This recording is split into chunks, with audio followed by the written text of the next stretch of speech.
Let's turn our attention to people who are doing even worse than us right now and what's going on in Ukraine. Phillip Ingram is a former senior military intelligence officer. Good morning to you.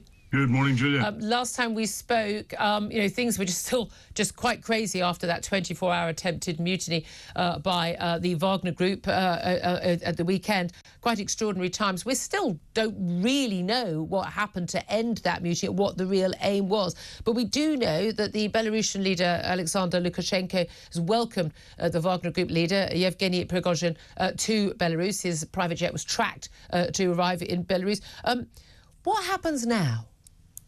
Well, the $6 million question. It's interesting. There's some of Lukashenko's discussions with Prigozhin and with Putin starting to be leaked out on Belarusian telegram channels, and it was fascinating to see that Putin was angry and still is angry, and I think Prigozhin just didn't realize how quick he'd got to Moscow and hadn't got a plan as to what to do next. So he's taken exile, but he's not the sort of character that's going to remain quiet in exile.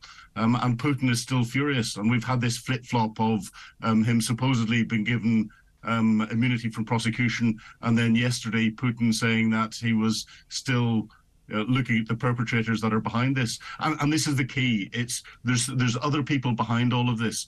Again, I've seen leaks this morning that General Suvorikhin, who worked very closely with with Prigozhin in Syria and used to be the commander of all Russian activities into Ukraine, had a prior warning of what Prigozhin was going to do.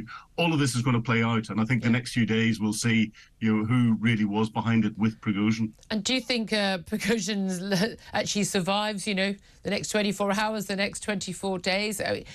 Anyone who's even spoken, said they don't like Putin's haircut, seems to fall out of a window or have a dodgy cup of tea. The idea that someone could publicly, completely and utterly, humiliate Vladimir Putin, to say you're leading a coup to Moscow to have a new president, and then to think that person would survive is almost absurd, isn't it? Well, it is, but what's interesting is Prigozhin has been openly critical of the Kremlin, in particular the Defense Minister Shoigu and General Gerasimov, who's in charge of Russian operations into Ukraine, for months and months and months. He has put video upon video upon video up on Telegram where he's been swearing at them. He's been calling them out for the most heinous crimes. He's been criticizing them and criticizing the whole operation into Ukraine, and nothing has happened to him, which shows actually the underlying power that Prigozhin has got, and the support base that he's got somewhere. So there's a lot more to come out of this, but I don't think he'll be staying in a ninth floor apartment. I think he'll avoid door handles, and you're right, he'll stop drinking tea and be very careful when he comes to stairs. I mean, presumably his security is pretty much as tight as Vladimir Putin's, but there are definitely fears with all his troops. His troops basically being told, go home, sign up to the Russian army on contracts there. And we know the weaponry from the Wagner group being handed over, and they've got a heck of a lot of heavy weaponry, the old tank in the backyard and all that, to the Russian army, or go to Belarus and join Prigozhin.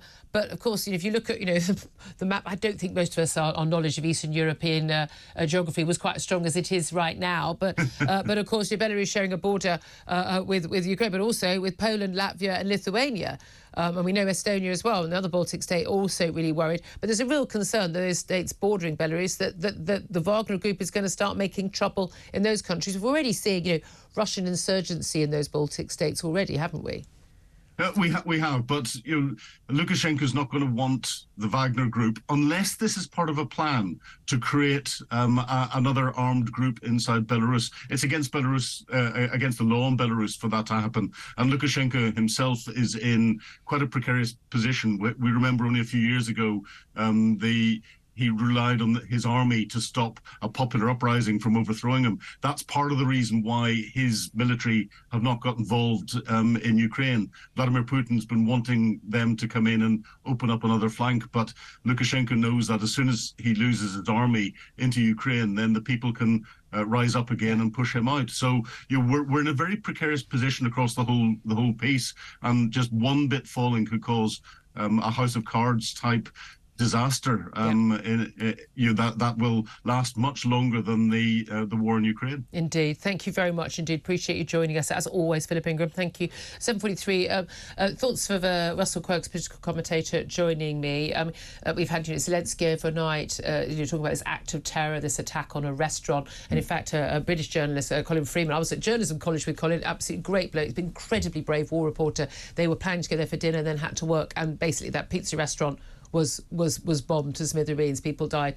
Very, very close shave for him, as we've seen from many Western journalists, of course, covering this war for us.